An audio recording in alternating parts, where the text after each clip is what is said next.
Good day, everybody. Welcome to our WWE 9 Pitches for Crown Jewel in Perth, Australia, not Perth, Scotland. I didn't know there was a Perth in Scotland. And I thought someone... I don't know. How?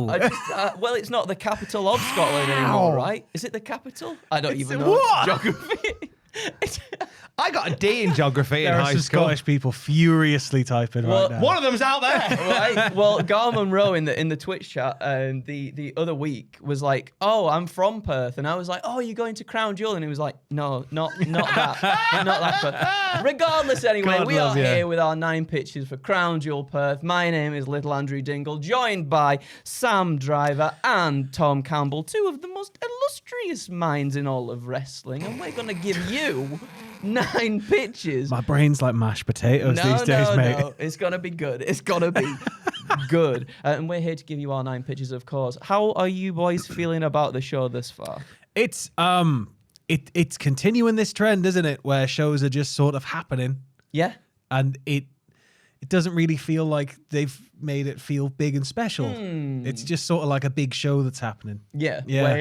Well, that one. Yeah, there's five matches that allows a substantial amount of time for long stare downs and this is awesome chants. Yeah. Which is very considerate of WWE Plenty to of not drone shots of Australia. lots of drone shots of Australia. I'm quite excited about. I might be in the minority here. I'm quite excited about it. I'm excited for AJ and Cena. Yeah. I'm Oh, yeah, excited yeah. for the street fight as well. I'm looking forward to Seth and Cody and Stephanie and I might as well just say them all. I'm excited for all the matches, Joel. Oh my god. It's a good card. It's just, it feels like it's another one of those ones that just sort of happens. Yeah, it's because they happen so frequently, don't Yeah. they? It feels like everything just comes together very, very quickly. But anyway, that don't matter because we're going to make it better, aren't we, boys? Yes! Of course, 9 pitches. We go round this lovely half-circle table. Half moon. In a circular Crescent. movement. We'll go today. We'll mix it up a bit. We'll go Tom, then Sam, then myself, Ooh. until we end up with 9 lovely pitches. However, we must not forget the golden rule, everybody. It's not what we want to happen. Wait, No, it's not. It's not. It's not what we think will happen. not. Has been our best video. This is the 5th take. Well, yeah, it's not what we think will happen. It's what we Satan want is to happen. king. No, Tom, please kick things off. Does exactly what it says on the tin. Run, seal. I really wanted to do all of my pitches in the style of one of my favorite YouTubers at the moment who I stick on sometimes, which is Murph's YT13, Right. who does fantasy booking for wrestling, and he's from Australia, and every video seems to start with, "It's all come down to Roman Reigns and Bronson Reed, and Paul Heyman throws a steel chair to Roman Reigns and rejoins the bloodline." He's brilliant. So good. I love him. So on a show which is based in Australia, Tiffany Stratton. I want you the whole thing. My voice will die. Everybody just hovering over the backwork right now. No. Big love to Murphs. Do check him out. Stephanie Verkett and Tiffany Stratton are fighting for the Crown Jewel ring. Ringy, ring, ring. Ringy, ring, ring, ring. It's not a championship belt anymore of garish size and instability. It's a ring. And we get Stephanie and Tiffany go one-on-one. And ultimately, Tiffy wins. So Okay. maybe heelish shenanigans that get us over the line that might lead to maybe a heel turn for Tiffy at some point. But I'm predicting that Steffi gets it done. On to SmackDown we go, where Tiffany Stratton defends her WWE Women's title against Julia. And during the match, Abby the Witch appears at ringside. Okay. She's admiring the ring. What, like the puppet?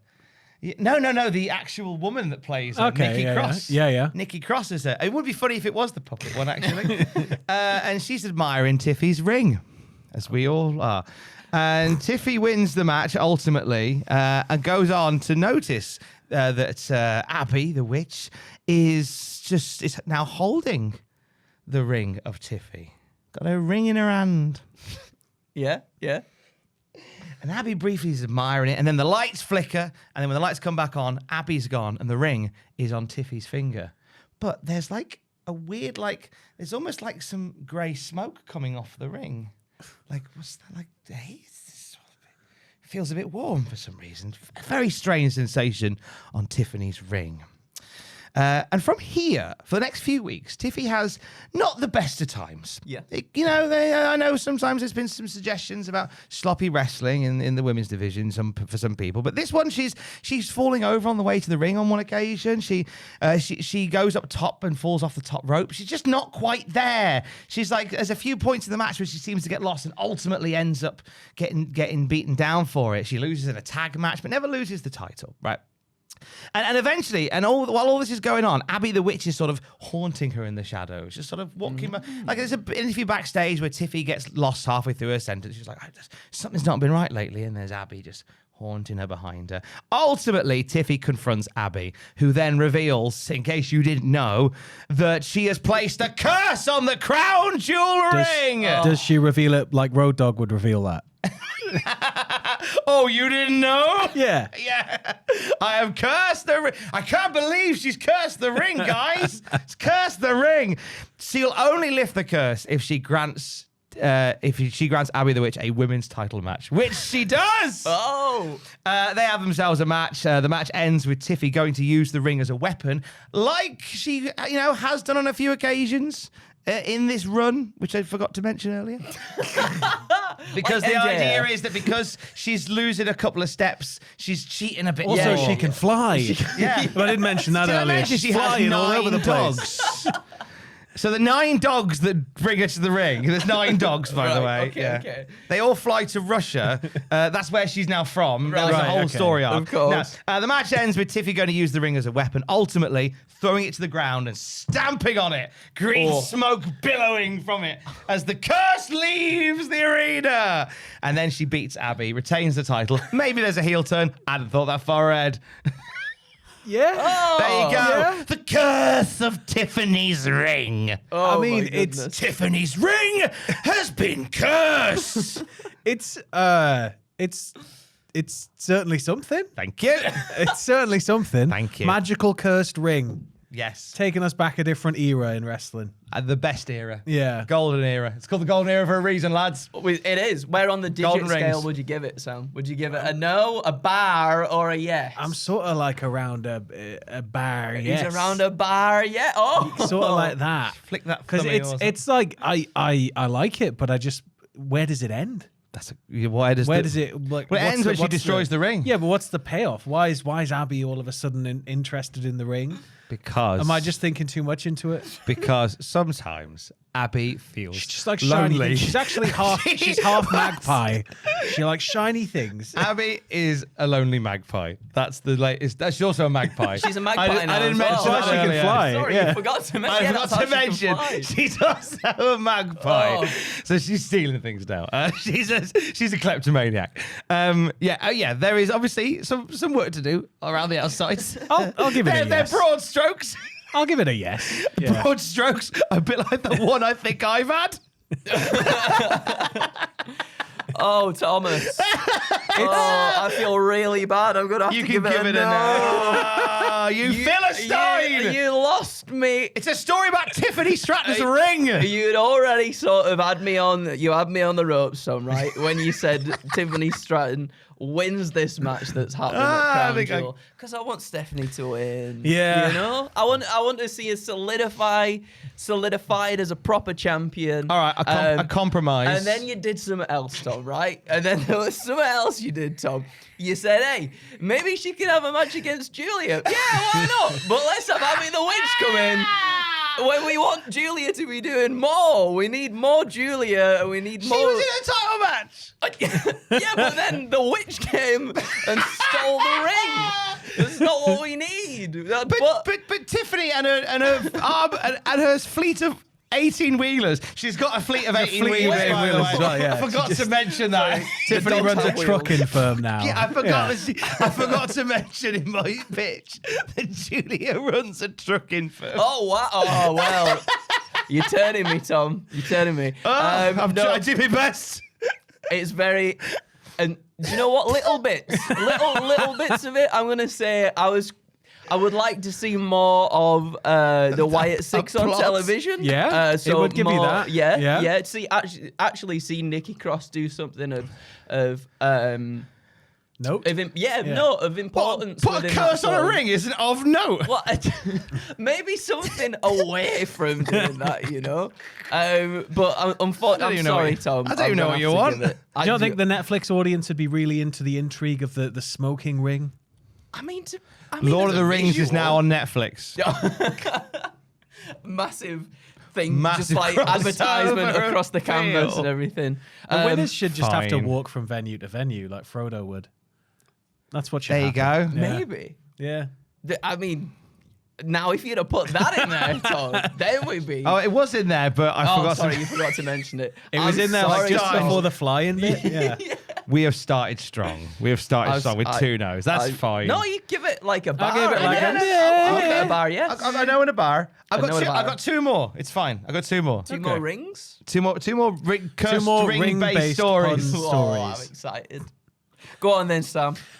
So mine concerns Seth versus Cody, and the idea is that the rings get traded in for the belts on the night. So the belts are represented on the night, and then the winner is handed the belt. They get the big posy moment, and then they're given the ring. And the ring's cursed. No, the ring isn't cursed at all. So Seth comes very close to losing on several occasions through the match. Deep into the match, the Vision are visibly souring on him. So every time he sort of messes up, they're getting frustrated. Heyman's sort of shaking his head, but Heyman's holding them back, the Bronze back, like they're rabid dogs. And Seth sort of realizes what's going on in front of him. So suddenly there's a ref bump. Down he goes, and it's like a big ref bump. And maybe somewhere else on the night, we can have a situation where more refs are taken out so that it's believable nobody else is going to come running down here. So it's a long time that the ref's going to be down for. Seth then realizes the moment he's got in front of him, rolls to the outside, takes Cody's Crown Jewel title, and beats the absolute piss out of him until he's like basically limp, lifeless, and it's uncomfortable. Proper like wrestling Empire stuff. The Vision are then sort of overjoyed at this display, and Heyman's visibly sort of nodding on sadistically.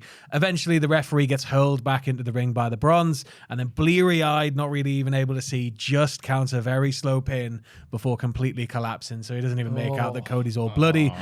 Seth then, by doing this, affirms to Heyman how far he's willing to go and how extreme he's willing to be to keep the respect of the Bronze, the locker room, and Heyman himself. But then Heyman also through the match has been demonstrating the fact that the Bronze also listen to him. Yeah. So really, who's in control here? And so it's sort of there to bite Seth on the arse at any point should he fail to get the job done.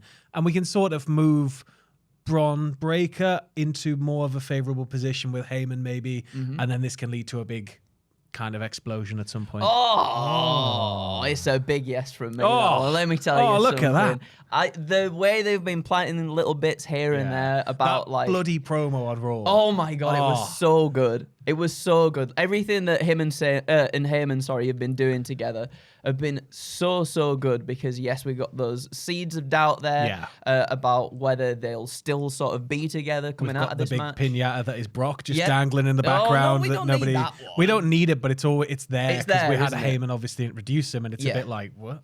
And that's it. And because he's always like, oh well, everything goes through me, but does it though? But does it though, Seth? And I just love what they're doing with this. And I guess also there's the whole thing sort of dangling over Seth about can he actually beat Cody Rhodes as well? Because he's not managed to do it 3 times at this point in singles matches. So all that just adding in a big old boiling pot. Oh, yes. Give it to me. Thank you very much. Love the idea that Seth has kind of is like there's the quote unquote leader of this group that he's not quite in control of, and it's almost like a desperation move to batter Cody senseless. It's like he's got to kind of show them how aggressive he is. Like he's maybe going to go a bit far, but it's done in order to make sure that they see him as the guy who's leading it. It's like gangster movie almost. It's like we watch a lot of Peaky Blinders. It's like getting jumped to join a gang type thing. Yeah, but it's almost like it's like if there's a if the leader's showing weakness, they do something abhorrent to make sure that they stay there. So yeah, that's a yes from me. Could have done with some more cursed rings, but it was a yes from me. Did I not otherwise. mention the belt itself is cursed and it flies around ringside going, ooh. And it's got 18 wheels as well. well. does. It's They got its come own riding trucking down. company Yeah. and 15 dogs. Oh my god! I'm Double 15 thumbs dogs. of the bums. And is there's the a answer. little drawer inside the 5-inch thick gold at the Yeah. front because it is a Saudi title. Yep. Remember, Yes. there's a little drawer that has the ring in it. That's what we need. Is it still technically? Oh. Is it still technically a Saudi Arabia title if it's now in Perth? It's a Saudi Arabia title. It's still a Saudi It's Arabia very title. much. Come on. Saudi Come Arabia on, title. come on now. Come on. Is it still a Saudi title if it was made for a Saudi show and taken to a different place? Yeah. Yes. Who guards the guards? Who guards the guards? I think that's a question you can ask there. Well, go on then, right? I don't think Sam's been on one of these videos whilst I've been doing them. You are in for a novel, my friend. I think I've heard through the window there many a time while I've been window. sat at my desk. Yeah. You talking and everybody bursting into laughter. You don't. I like the idea that you just tune out for an hour and it's still me just going, "Yes, and Strap this in." happens and this happens. And Anyway. have you seen Wallace and Gromit? It's great. Said Seth as he Not wrong. curb stomped Cody. He's not wrong. Let me tell you, he's not wrong. Right. AJ Styles makes his way to the ring, followed by the one and only Mr. Jonathan Cena, his final appearance, in a wrestling capacity at least, in good old Australia. Maybe instead of his horns, though, in the entrance, we can have a live orchestra of didgeridoos. Make it really special. Really special. As the pageantry of the entrances begins to settle and the two stand opposite from one another in the ring, not the cursed ring, the crowd are unrelenting with their excitement for what they're about to witness after soaking it in somewhat of a similar fashion to like Rock and Hogan at WrestleMania 18. Maybe that was going a bit far, but I think people will be excited for it. They're each looking out to the sea of people eager to see them battle one last time. The two go to lock up, but before they do, Cena stops. He holds his finger up to AJ, not the swear finger, No. but the one as if to say, wait a second, my friend, as he asks for a microphone from ringside. Cena gets on the mic and he thanks the crowd for making this happen and also thanking AJ for wanting this to happen. But here's the thing. Monday Night Raw, AJ Styles said something that stuck with John Cena for the whole week leading to this match. And that was, we don't need a story. It writes itself. And whilst that's true, I guess in some senses, the already storied rivalry that they've got, the face of the two companies colliding in WWE and TNA, it's already there. And it's already been set up for almost a decade. But perhaps it's easy for AJ to say that when he's up 2-1 when it comes to their singles matches. That's right. AJ Styles is in the lead. So how about this, proposes Cena, as he gets on one knee and gives a ring to... No. There's no ring poison here. ring. So how about this? We both promised to give this crowd everything they asked for, and I promised to leave it all in this ring for what little time I have left. He's not dying. It's just that he's retiring. And I need to know, can I go the distance for myself, for them in the crowd, and for this legacy we leave behind when we both hang up the boots? So if you'll indulge me, AJ, it's going to be you and me, 2 out of 3 falls tonight. Oh, very nice. Oh yeah, Styles pauses for a moment before he shakes John Cena's hand. Come on, let's get it on. Which I learnt recently is a catchphrase by the boxing man. Mills Lane. Judge Mills yeah. Lane. Yeah. Get it on. Let's get it on. And they have a tremendous back and forth battle full of false finishes, kickouts, not to other finishes from John's past opponents. I want to see him do a running knee and a yes chant. That'll be lovely. AJ Styles gets the first pin to really get in Cena's head, but ultimately the man with a PhD in thugonomics scores the final 2 falls, almost succumbing to a phenomenal forearm before catching Styles. He carries him up to the top rope and he hits an avalanche AA for the win. It's an emotional time, and we all cry as the two finally come together to share one final hug in the center of the ring to close this chapter for good. And then I've said Cena can move on to rack up a few more wins before this tournament happens that's apparently going to happen to decide his final opponent. Perhaps he even snags the IC title on the way as well that's eluded him for his entire career thus far. It's a massive yes from me. I'll take it. I'll take 2 out it. of 3 falls as a way to settle some sort of old score I very much like. It means more Cena, more bang for your buck on the goodbye Cena front. Oh, yeah. And you know they're going to put on an absolute blinder. Yeah, I'm Like, really it's- excited. So anything you can do to extend that, it's just amazing. Oh, Yeah. thank you. Give them a little more bang for their buck of the 2 out of 3 falls match. Oh, yeah. Like it a lot. Thank you. Yeah, no, it does exactly what it needs to do in that it entertains the audience in Australia for the last time with AJ Styles and John Cena. It means AJ can beat up John Cena. He can. But John Cena ultimately wins because he's on the way out. He needs a win. He's on the way out. And we need to see him get to that match with Dominic Mysterio, at least at some point. Please, Yeah. please. Oh, that would be please. lovely. Oh, please. That would be lovely. Thank you very much. 2 yeses. I'll take it. Yeah. I'll bloody well take it. Thank you. Go on then, Tom. The Give us your second one. man comes around to the man land down under. The man land To the man down. I've been up since half 3. The man comes around to the land down under. She didn't fly all the way to Australia to not defend her WIC title. Wait, is she pirate now? Yes. Oh, you got So a pirate when you ship say she here. didn't fly there, she shipped there, right? Yeah. on Io Sky's boat, which I haven't mentioned yet, but Io Sky now has a boat. Yeah. She didn't come to Australia to not defend her women's IC title. I'll defend it against anyone and everyone except AJ Lee and except Rhea Ripley and except anyone on the Raw roster. I'll defend against anyone. Come on then, who's having it? Out comes Zarya. Hey! Australian Zarya. Because my God, I feel any chance I get, I put Zarya in a pitch. Because I just want someone in that company to recognize she's a beast. And let's book her like a beast. So Becky Lynch plops her shorts at the prospect of facing Zarya, and Zarya just goes for it, just obliterates her like big overhead suplexes, a real showcase of the power of Zarya, to the point where maybe it's not a long match, 4 minutes maybe at tops. It looks as if Zarya is going for the spear, and she's about to become the women's IC champ, but Becky has grabbed the title and whoopang, straight in her head, DQ, match thrown out, boo, literally going to stop it, and then Becky Lynch just wails on her again with the title. Sol Ruka runs out and makes the save and sends Becky scamper into the back. And as she's running up the rampway, we just hear, "Let's light it up, light it up, light it up, light it up." CM Punk. CM Punk. It's AJ Lee. She comes out and Becky then runs towards the ring, realizes that Zarya and Sol's waiting there, runs back, sees AJ waiting there, just runs through the crowd. Do we see her again? I think we probably do at some point, but it continues to build to AJ and Becky Lynch, which I think we'll get at some point. But let's just have some fun with the hometown heroes of Australia. Oh, yes. There's no greater honor than losing at home. Exactly. That's the history that WWE has taught me. That is the list. So but you're getting a huge featured moment here, and it makes sense. Becky would cheat. I think it immediately elevates a star. It's a yeah from me. Hey. Oh, Tom, you've turned me. You've turned it me around. around. Why You've couldn't turned they it all be like around, this sir. instead of enchanted rings? I will say the scrapped plans version of this was to have this spot for Charlie Evans. Right. Did ponder having Charlie Evans in there. Yeah. Because Charlie Evans is brilliant, and I thought it'd be nice to showcase it. But I thought we've got a perfectly serviceable Australian already on the undercard who we could elevate in this situation. 1,000%. It's a yes from me. No because, like you said, diss to Charlie, by the way. She's great. I mean, like you've mentioned a few times as well, like it's the tag team that her and Sol Ruka have together are really, really good, and I like the dynamic that they have. But you're right in terms of like we've not really been shown this whole side of Zarya that was sort of built before she came into WWE.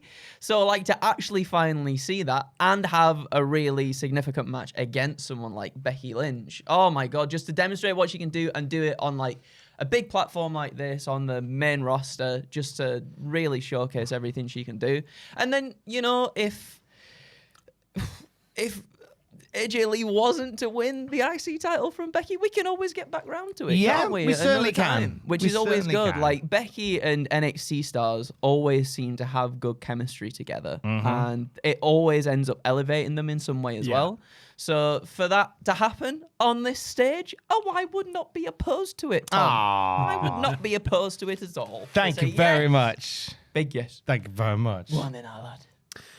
So my next one is about Tiffany and Vicaire. So when Tiffy signed the contract with Vicaire for the match, she was attacked halfway down the ramp by Julia, Kiana James then suggested to Vaquer that she could make the Crown Jewel champion, saying the choice is yours. And then Tiffy sort of came back to her senses and they peeled out of there and ran away. Now, of course, Vaquer shouldn't want that. She shouldn't want any help, and you'd expect her to turn that sort of assistance away. No interference mode turned on in the match menu. But what if she doesn't see it happen is the question. So I think it'd be cool if at a set point in the match, if Kiana James is sort of intent on having this cross-brand representation, having Julia and Vaquer, we have Vaquer incapacitated or taken out for a stretch, along with a referee outside the ring. It's another ref bump. But Julia then jumps the barricade, takes care of Tiffy, and then peels out of there straight away. Vaquer, who's none the wiser, and the referee, who's none the wiser, crawls back into the ring. She hits Stephanie Vaquer bomb and picks up the win. So to her, she's won off her own merit. She's done it all herself. But then with the eventual rug pull reveal, for the heels, it'll give them something to try and entice Vaquer to their cause before, obviously, she turns them down. And then that can hopefully set up a huge match at Survivor Series between the two. Oh. Because they are into brand. So He's bloody good at this. And then she takes the poison ring. She forgets how to wrestle. He's bloody Tom good secondly at not this. married. Oh, he's put it back on. Oh, he's married again. Sorry, girls, you missed your window. It's a yes from me. No, I like that. The sort of the reluctant heel type affair. Yeah, I where it's really sort like of- that. Where it's like, I didn't want help. I didn't ask for help, but you give me help, and now I I'm against not my gonna wishes. thank you for that help. Yeah. No, but I guess my wishes, I owe you one. Yeah. No, I like it a lot. It does involve Tiffy beating Stephanie, if I'm right. No. No, sorry, the other way around. Stephanie involving Tiffy. Yeah, sorry. she rolls back in and she hits Stephanie Vaquer. So Steffi beats Tiffy, and then so Steffi then. Do we see Steffi turn heel eventually from this or not? Probably not. No, just No. keep it. Yeah, that's fair. Yeah. I'm just curious whether it would be the impetus to it. No, I think that you basically have Julia attack Tiffany without Vaquer seeing, without the referee seeing. Vaquer thinks she's won with the Stephanie Vaquer bomb. And then you basically have this sort of situation where heels have helped to win, but she thinks she's won on her own. And then it's the reluctant thing, but it's very much like a no, screw you, no, screw you. Weird. I bloody love it. I like it. I bloody love it because not only are you putting Julia in a more prominent position there, I think then you can have, as you mentioned, sort of like the heels then be like, oh, well, we helped you win and this, that, and the other, so why don't you come? So you've got that sort of reluctancy there that can also lead to another match because Julia and Stephanie have great matches together. But then also Julia and Tiffany then can Well, that's it. She's cost Tiffany, so it extends a program with those two at the same time. Which would be so nice to see as well. Especially, I'd love to see Julia and Tiffany in like a women's championship match, like a proper big one. Would be bloody lovely to witness. It couldn't be title for title, but it could be double champ challenging Julia. for title. Oh my goodness gracious me! I like that very. I'm very down much. for that, I think yeah. there's loads of different avenues that Yeah. could go down and benefit Julia in the long run as well, which I feel like she needs because she's amazing. We all know she's amazing. The way she's been utilized, I know she's Women's United States Champion at the moment on SmackDown, but it just doesn't feel special, unfortunately. It feels like it's just sort of a bit of a holding pattern. Yeah. But it's good, but it's not what we were all expecting. Right? Yeah, exactly. Oh, I love it. Oh, it's good. Oh, Joel, I love it. Oh, he's good, is he? He's bloody good, this one. Right, then, this is a chunky one. I'm going over to... Just the 4 pages. No. No. It's quite... we're going over to Seth Rollins versus Cody Rhodes for that Crown Jewel Championship ring. Ooh, by heck, no, it's not cursed. Tom, stop. During He the actually wrote pre-show- that in knowing I would mention a right. cursed ring without even seeing my pictures. So we're heading over to the pre-show and we get a little segment where Seth Bronson, Bron and Heyman are backstage. Bronson and Heyman are going over their strategies for Reed's Australian street fight against Roman. But it's all a little bit too much for Seth, who just wants to clear his mind, and take his time to prepare for his match against Cody. And he snaps at Bronson and he tells him that they've been over this a million times before and that he knows he has to rectify his wrongs of losing at Clash in Paris, failing to keep the tribal chief down for long. But Paul steps in between them before it gets a little bit more heated, before he suggests to Braun and Bronson that they should move this conversation to another room to allow Seth some space to breathe. And as the Bron Brons walk off, Paul stays behind briefly before telling Seth they know what they need to do tonight to get the job done and protect the future of this business. But do you know what to do to protect your future in this business, you idiot? He doesn't say idiot. You blooming idiot. Idiot before walking You out wet of frame. wipe. Match time comes and we've got Rhodes and Rollins, and it's clearly visible Rollins is very much in his own head during this match. He has Heyman's words looming over him, but of course, the elephant in the room as well is that dastardly 3-0 win streak Cody currently holds in the lead in this whole entire endeavor. And throughout the match, Rollins is making mistakes, he's double guessing himself, and he's growing increasingly frustrated as Cody makes it known that he can sense this doubt exuding off Seth. Like exuding, like sweat. Andrew, we've got to start getting you to write like erotic novels or something. I Yeah. mean, these are practically erotic. They're nearly there. According to Ross, these are pretty sexy, especially when Jade Cargill licks her hand. That she does all the time, Joel. She licks her hand all the time. I've never There's once nothing seen new. her do it. It's just you sitting there in your head. It's not true. I'm joking on my own spit. So was she, apparently. No! Right, this is the pitch time. So, Keep it PG, guys. Cody, he knows he sets off his game. So am I now, sets off his game. That is Ed's gone. until the fashionable man manages to find an opening. Cody's ribs, maybe after being smashed through the barricade last week by Bronathan Breakker, are still a little bit tender, but for a brief second, he shows signs of weakness, and Seth attacks. Rollins throwing Falcon Arrows, suplexes, buckle bombs, the whole shebang at the WWE champion. He's been here before with Cody's purple booby at Hell in a Cell. He knows he has to grind the American Nightmare down, and even when he thinks he's done it, Cody perseveres. And after reversing a crossroads attempt, Seth pushes Cody towards the ropes. But in doing so, the WWE champ springs off them with a disaster kick, only for Seth, though, to duck and Cody collide with the referee. What a disaster. It truly is. Seth seizes his opportunity again, thinking this is his time to shine. But before he can do anything, out come the Bron and Paul Heyman sauntering to the ring. Sauntering. Oh, they are sauntering. Seth looks somewhat perplexed, though. Don't they think he can get the job done? This also gives Cody enough time, though, to recuperate, and he dashes towards the top rope for a super Cody cutter, only to be pushed down to the canvas by Bronson Reed. Boo, that man, boo.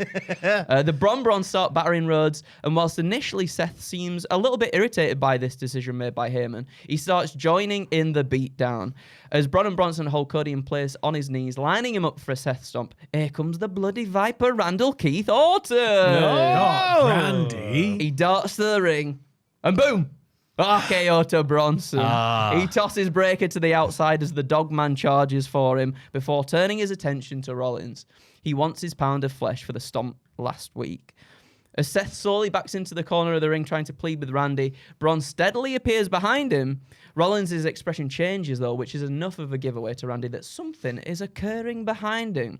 But at that moment, Cody's also stirring, and he goes to attack Breakker, only for Randy to swivel round and hit an RKO accidentally on bloody Cody Rhodes instead of Randy. no. You are having my life. The one thing he didn't want to happen. Didn't want that to happen. Randy, barely managing to react to what's happened, he eats a hellacious spear from Breakker before Seth lines up Cody and hits the stomp. With the ref finally back to their feet, they hit the 1-2-3 count, and Seth Rollins has finally scored a victory over Cody Rhodes. But with lots of help, though. Lots of help. And again, as sort of you mentioned, Seth didn't do it on his own. He can act like, I finally beat him, but Paul Heyman can be like, well. This is it. He's kind of the clown at the top of the pile, That's isn't he? it. They're the muscle, they're the brains. And obviously he is full of skill and he's an amazing worker, but it feels very much like he's this sacrificial lamb that has to look tough, but at the same time knows they could chew him up at any point.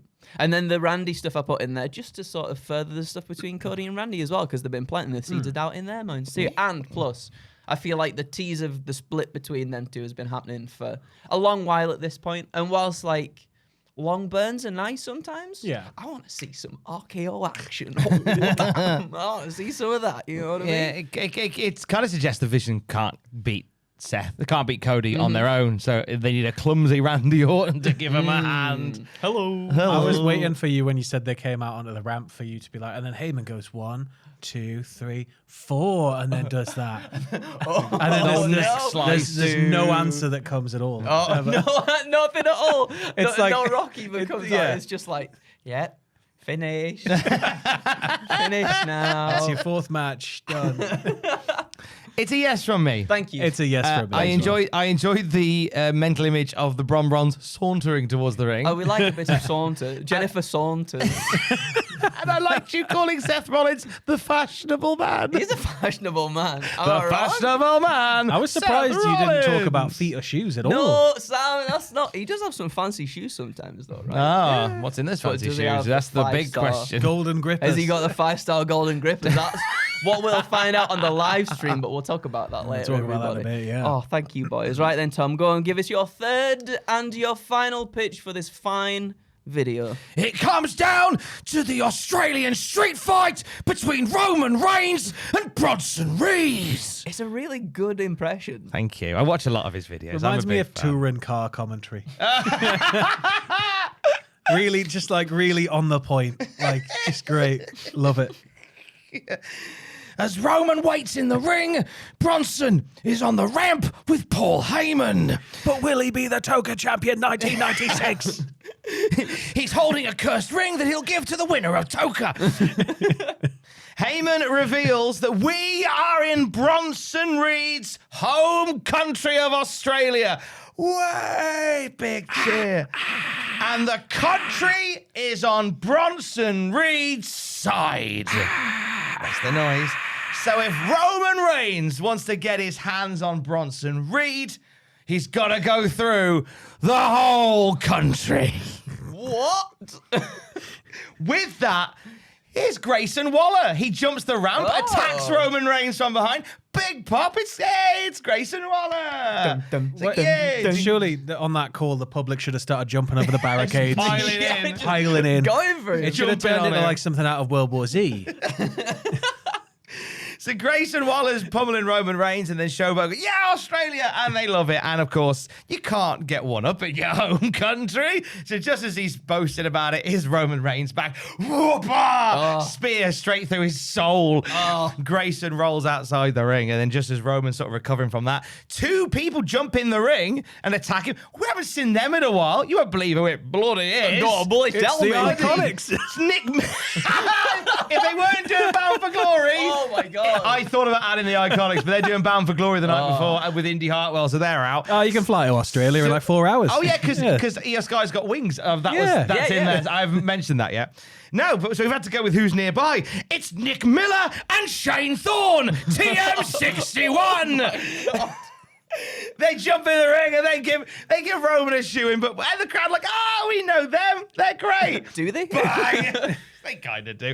Bang, bang. Both lads go down. So Roman's like shaking off the fight from Grayson Waller, from TM61. And he's like, all right, come on, let's go. Turns round into a spin kick from a big meaty leg. A big meaty leg. A big spin meaty kick one. from a big meaty leg. Camera pans out as the leg of that big meaty leg almost falls flat on his ass to reveal the return of Nathan Jones. Oh, he's back. Oh my God! It's Nathan Jones. The crowd electric. Undertaker there behind the curtain, tear just rolling down his eye in pure pride that Nathan Jones is finally doing it. It's just like, go get him, kid. He finally learned how to wrestle. Nathan Jones puts a pummeling on Roman, but Roman manages to somehow just get shot of Nathan. It's Nathan Jones. He gets shot of him, spear into the guts. Everyone hates Roman by this point, so don't worry. Here's Bronson Reed. We have established that Bronson, in this Bizarro Land night, is the babyface, and Roman is a big old dirty heel for upsetting the locals. This ultimately leads to Bronson Reed picking up a win over Roman Reigns. It has to. Yes. A wild and woolly Australian street fight, kangaroo crossing sign, didgeridoo. An actual kangaroo. Yeah. Oh, yeah. A ute Sorry, just parked did up. you guys read my final pitch? Yeah. Roman heals it up by pulling out a can of Foster's. Boo! Yeah! Kill him! But ultimately, Bronson Reed wins. Tsunami! And Bronson Reed picks up a huge home country win with a little cast of local characters, which get us a little pop and maybe a write-up on aggregation websites like Fightful Select, who say that Nathan Jones did the thing for absolutely free because he was bored that night. Well, I've got to give it a yes. Yay! Yeah. Get celebrate everything in WWE that's Australian. Yeah. And then have a nice Australian victory. A lovely Australian time. At the expense of Roman Reigns. He's fine. He'll heal. Yeah, he'd be right. Does Bronson get his shoes, though? He could get his shoes. Could he get his? Just you two to turn it into shoe-based again. Excuse me, Bronson. He's the one who started all of it. Started sniffing the shoes. Yeah. He was walking down the ramp just going. He did. He sniffed. And now it. everybody's calling me and Andrew foot deviants, and it's all fair. Bronson Reed's fault. So I'm fair. rooting for Roman, to be honest, this time. But Oh wow. Yeah. Oh, I'm kind of on the shoe sniffer side now. Oh no! Damn it. I've gone too far down the rabbit hole. I'm an institutional man now. I can't go back. You two going into the Tony Atlas Hall of Fame any day now. We're going to induct him. I'm sure you are. So is it yeses all round? Yes, It's a yes, all round, yeah. Tom, because you've made Bronson Reed win, which is a big yes from me as you cock that fist really hard. And I brought back Nathan Jones. And you brought back Nathan Jones and TM61 as Why well. not? Oh my! Are they still in New Japan at the moment? I think so, I yeah. think they We are. Yeah. flew him over. Oh, We flew him it's over all and we good. worked out a contract deal for one night. If the Iconics, that's the inspiration, were defending their titles at Bound for Glory the day before, I would have probably They've got had time. them running an attack rope. They've got time. They can come over. It's a yes from me. It's bloody lovely, let me tell you. Bloody lovely. Thank you. Go on then, Sam. What's your final one? Well, I want to cast your minds back 25 whole years. Oh, 25 whole years. Yeah, you would have probably been about 4. No, I wasn't 4. I was 5. something. Maths. 8, 7, 8. I was 16. So you've got Rhea, you've got Waller, you've got Bronson, as Tom's touched on. But it could be better. I've not and it touched should on be Waller better. for the record. But yeah, as I said, cast your minds back to the year 2000, to Sydney, Australia, and to the Olympic Games. Yes! With So- that weird mascot. The Sydney Olympic Games has one of my favorite ever closing ceremonies because it's just weird. But there's a point where there's an Australian musician called Slim Dusty, and Slim Dusty comes out. Is that not Cody Rhodes? Well, in my perfect show ending to Crown Jewel Perth, out walks the ghost / hologram of Slim Dusty at the end of the show, guitar in hand, slowly begins plucking away at some notes, and then he starts up with Waltzing Matilda, just like he did at the 2000 Olympics. So essentially, slowly, like just outcome like all your favorites, all your Australian favorites. So everybody in the crowd's starting to go mental, but out comes like Kylie Minogue, Mel Gibson, Russell Crowe. Harold from Neighbours. Those 3 nice blokes that throw cars off dams on YouTube and say that it's science. The band Spider Bait, the ghost of AFL legend Polly Farmer, Harold from Neighbours. Men at Work, Damo and Darren, and the chat, and like just loads of people. I love and it. then everybody's losing their minds because that's basically what happens at the Sydney Olympics. Everybody's going, "Oh my god, look at all the celebrities," and they're all singing Waltz and Matilda, and then they're all distracted, so they start to notice lights on the walkway.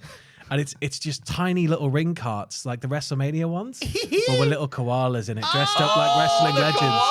And the koalas come down, and they're trained actors, these koalas. They come down to the ring, they get in the ring, and we see a sort of greatest hits of WrestleMania moments, like Koala Hogan slamming Koala Andre.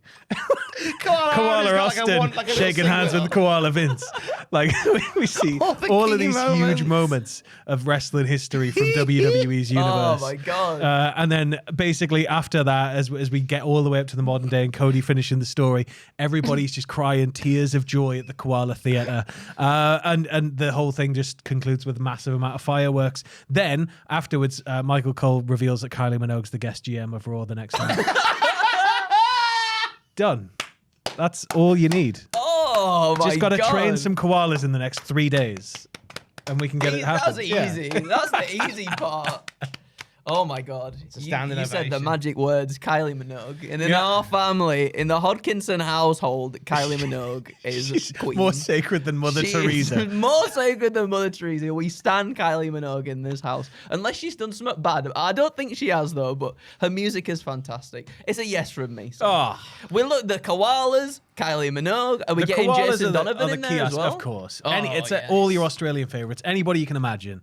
AC/DC will be there. Actors from Round the Twist. Do you remember Round the Twist? Round the Twist will be there. The Lighthouse will The be there in Lighthouse person. is there. They bring out the lighthouse. The Have whole you Tron ever? the whole Tron just parts and the lighthouse comes out. Hello. Please There's welcome. a giant like inflatable of Steve Irwin like flying overhead, and he just sort of nods on approvingly like Robert Redford in that film. Oh my God. I Please, love it. Please welcome your host for the closing games. I'm loving everything I'm seeing. I feel really bad now saying yes to that and no to your like. Oh yeah, because For the some ring reason- was so For silly. some reason, yours feels Look, so you much can- more. I'm fairly absurd sure you can than train this. koalas. They've just got to Yeah. like hide treats around the ring for them. Yeah, easy. Yeah. Easy. I pictured like a koala dressed as a pirate getting booed next to a Come koala. on, like can you imagine? Can you imagine how much money they would make if they had koala Rhea Ripley, and then they could sell koala Rhea Ripleys? Oh, no, If you had koala Kurt Angle and you could sell koala Kurt Angle, I was thinking then like. Eat bamboo. that's pandas. I was about to say it like Isn't at it the end. eucalyptus? Oh yeah, you're doing it. Eucalyptus. Eat eucalyptus. At the end, I was going to say, we imagine like we see the WWE logo finally change back to WWF, but I forgot that it is pandas and not koalas. I completely forgot it's pandas on the thing. You got the logo, and then just as Maybe we spotlight, have and there's maybe and we the have a F load of koalas appears. just beating a panda with a chair. Or a man in a panda suit with a chair. We don't want any actual animals. did it, getting guys. hurt. But there's a guy in a panda suit, and yeah, like literally it zooms out, and then the panda's just crying, and then the WWF World Wildlife Federation thing logo appears with the panda just crying, and it slowly morphs into a koala, and then the classic block logo. I love it. Yeah. We have caught and It compromised should to a be permanent end. The panda. I'm just picturing the block logo, and then like the two little lines that make the F just pushing their way back out again. There's just Bring dissolve. the F in. Yeah, get the F in. Whoa, buddy. Get the F in it. I What thought if they had just changed it back to the World Wrestling Federation when they got Netflix, they had the perfect marketing campaign, which was get the F in. it would have been. Why? Get the F in Oh my and watch God. the wrestling. Get the F I in don't the care ass. if you're outside. I don't care if you've got a light. Get the F in and watch the bloody wrestling. I don't think that one can be top, Sam. Oh, I'm gonna have to try. it is a yes from me. It's yes just for a few me. koalas, but It's I think just a few it's koalas. just a bit of set dressing. But I Yeah. think you can, you can get them to work a match. Yeah, you can. Yeah. Yeah, you can go. You could tour it. Well, you pitched the whole history there of, the WWE. So I'm all for it. It's cheaper probably than hiring wrestlers. Yeah. Give And you because it's eucalyptus. simulated, it's not really animal on animal violence. So really, should we not just train koalas to wrestle full stop? It's not wrong. Yeah. He's not Get wrong. them $1 million everybody. contracts. They can have all the leaves they want. Eucalyptus. Oh. Yes, please. It's a big yes from me. Eat some leaves. Thank you. Thank you. I've not even You're done mine yet. welcome. Thank you. Thanks, Tom. Thank you, Tom. Back to me. Right, here we go. Australian street fight time. It's Bronze Arena, Roman Reigns. We're talking tables, chairs, didgeridoos, barbecues, full-size kangaroos. Everything is sorry, getting on used. those Australia. We have been barbecues. assholes What's on the today. barbecue? What's on the barbecues? Shrimp, mate. Ah, We got some shrimp on the barbie. Classic. Oh, Australia. Oh, we're ever so sorry. Yeah, honestly. We've been arses It happens today. every single time. Anytime WWE is like in either Scotland or Australia, Somewhere different. And It's we go, just- oh, local things. it's Well, really mean. Two of my best mates are about to move to Australia, so Then I'm it's like, okay. I'm gonna go over there. So I'm probably gonna You're get attacked exempt for this video. No, you're exempt Yeah. from this. But we're talking all the good stuff. All the I've good said stuff. everything is getting used into this match. Otherwise, don't get my hopes up by throwing the word Australian in there, please. Don't do it. But regardless, anyway, I enjoyed the match at Clash in Paris. I thought it was really, really good. I thought they had good chemistry together. So with a stipulation attached this time round, I am excited to see them go radio rental. However, aside from barbecues and kangaroos, It's a really simple pitch I've got in that I want Bronson Reed to pick up the victory in some spectacular fashion. So, of course, to set things in motion for what I feel like we're going to get down the line of future Roman Reigns versus Bron Breakker singles match, Mr. Dogman himself could come and get involved to give Bronson an advantage towards the end. But then this brings Jay out as well, who was told by Roman to focus on himself and stick to his own business. Don't you be worrying about anybody else, RJ Uso. Instead, he inadvertently gives Roman another thing to worry about by getting involved in the match, and in the process, it allows the heels to gain the upper hand. After taking out Jay, the two begin beating down on Reigns until Bronson orders Braun under the ring to retrieve the goods. A kiss. A kiss. What are those goods? Maybe it's as good as a kiss. It's a kiss. Those goods are some thick rope and a Slim Jim / pepperami / whatever the Australian equivalent of spicy meat stick may be table. So they take Reigns out into the crowd, do the vision. They bound Reigns to the table, very kinky, but it's not in a kinky way. Before Bronson climbs up to one of the awnings above, you know, like when they go up sort of on the balcony a little bit, but where the doors are and there's a little bit of Reigns thing up there. He gets himself up there, and Jay tries to make the save, but is intercepted with a spear from Bron Breakker, who locks in a Steiner recliner on the concrete, and he forces Jay to watch as Bronson Reed comes careening off the balcony with a tsunami to Roman Reigns, who is kinkily strapped to the table. He goes straight through it. Strapped to the table. And they drag Roman Reigns back to the ring. Bronson hits a few more tsunamis to seal the deal and get the victory. And then after the match, Jay slowly crawls his way over to his cousin like, oh no, what have I done? I should have done this. I should have saved you. Only for Jimmy to come out and try and help. But Jay's like, I don't want this. I'm embarrassed at what I've done. Get away from me. I'm the tribal chief. Get away from me. Get away. Just to sort of, I guess, push that storyline a little bit further. But then I just want Bronson to be really strong and come out with a victory finally. And also, I feel like if we're heading towards maybe like some sort of War Games match at Survivor Series, I think the heels should go in looking pretty bloody strong to that as well. For sure. So do it in a mental way. Big old tsunami off the balcony, straight through a table, big laugh. For that visual and for that massive moment, and the WWE is all about moments, as we've said time and time and time again. But that alone is it's an absolute yes. Oh, thank you. The one thing I thought it was going to do, as I thought you'd invented a new match stipulation when you started talking about barbecues. Yeah. Where it's like a casket match, but basically it's like a giant barbecue. And you've got to get your opponent into the barbecue and then pull the lid down. Oh, spit roast Roman Reigns. And then like click. And then when it starts, you've won the match. Sorry, guys, the ignition's just it's just not working. More petrol. You got to go get the little like sack barrow, bring down the gas canister, and you got to plug it all charcoal in and everything. Cut the hose to length and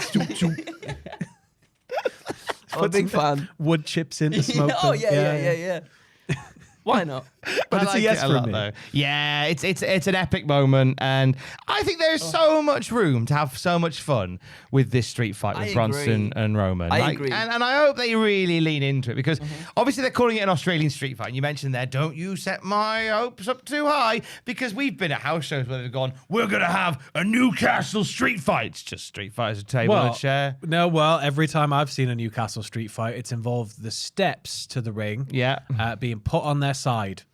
It does not. It's stood up in the walkway, and either Roman Reigns or Kevin Owens throwing somebody into it. That's kind of cool. Yeah. Does not involve. So that's what a Newcastle street fight's about. I don't care if you were in Sheffield and they said it was a Sheffield street fight, and they did the same thing. It's a Newcastle street fight because that's where I saw it. Do you remember that night at Big Market where everybody got chucked out of that one bar next to? I used to live next to it, so that's pretty much every other night of the week. Where they were fighting and they put the steel steps on the side and threw each other into it over and over again, like a good street fight should. That was a day. Yeah, so I hope they really lean into it the way that you have there. Fingers crossed. Said they should. Maybe, I doubt we'll get actual kangaroos. Maybe we will. They're quite dangerous, and they're vermin in Australia. Maybe that's where we get Bron Breakker's Scott Steiner moment. Instead of tiger, it's just two kangaroos. Unleashes. Unleashes. Or he's in the pouch. Hedge. He's in the pouch. He's in the He pouch. steps out covered in goop, like in The Simpsons. Joel, you've got a lot of prime real estate for this thumbnail. Oh, poor Joel. A lot of prime I'm real so estate for sorry, this Joel. thumbnail. I'm so sorry, It's Joel. just going to be Bron Breaker's shocked face inside a kangaroo. Yeah. They're just gonna- I don't want to see just Bronson and Roman staring at each other. We've got prime real estate. Koala slam. What? Tiffany's spooky ring. We've got, What a journey. we've got koalas, kangaroos. It's loads going in there. What a journey we've been on, everybody. Yeah. Thank you so much, Sam, and thank you so much, Tom, for joining on this lovely 9 pitches video for WWE Crown Jewel Perth. However, it's not just the pitches video you're getting this week. No, mon frere. That's French. I need my belts back. He needs his belts back. Yeah. But the thing is, he's not getting his belts back because whilst you're watching this, it is Wednesday night, perhaps, depending on when you're watching this. Who knows? But tomorrow, Thursday, we will have predictions for Crown Jewel with myself and Sam. We're going to have what happened at as well. We're going to have WTF moments for it as well. And not to mention the live stream reactions on Saturday, youtube.com/cultaholic/live. Myself and Sam will be there. I think we're probably going to be live from about 11 a.m. I think because so. it's a 1 p.m. kickoff UK time. Please do be aware it is in Australia. If you haven't checked start times, if you're in America, Is it in you're Australia? You're getting up early. Not Scotland. But basically, yeah, we'll probably be live from about 11 a.m. So I reckon so. Yeah, main card starts at 1 o'clock. the room will probably be live now. So go leave with some abuse, No, you always say that. or put in some names, and we'll see if they've got golden grippers. That's what I was going to say. You put those wrestling names down below, and we will see on the night if they've got the golden grippers or not. Tommy, got anything you want to plug? If you, like us, want to pretend that you are in Australia, you can use NordVPN/Cultaholic. There you go. Getting that in as well. There you go. Good Because lad. we're clearly Australian super fans, judging by our intense knowledge of the country. Intense knowledge. Joel, you got Yes. anything to plug, our lad? No, I do. He's got nothing at all, everybody. Joel made his news debut this morning. He Want to did. point that out? Absolutely smashed it as Debut on the well. news video. I said to him, of all the people I've hosted news with, he is one of them. Smashed it. Which is that's a good thing, Joel. That's a good thing. Well, thank you so much, everybody, for joining us. And until next time, let's not forget our final catchphrase. Do you know the final catchphrase, Sam? Do you know it? Because I know it this time. Yeah. Life's a pitch, and then you die. That's what it is. So I'll do 3, 2, 1. Life's a pitch, and then you die. Thank you, everybody. Bye. It's not what we want to happen. It's what we think is going to happen.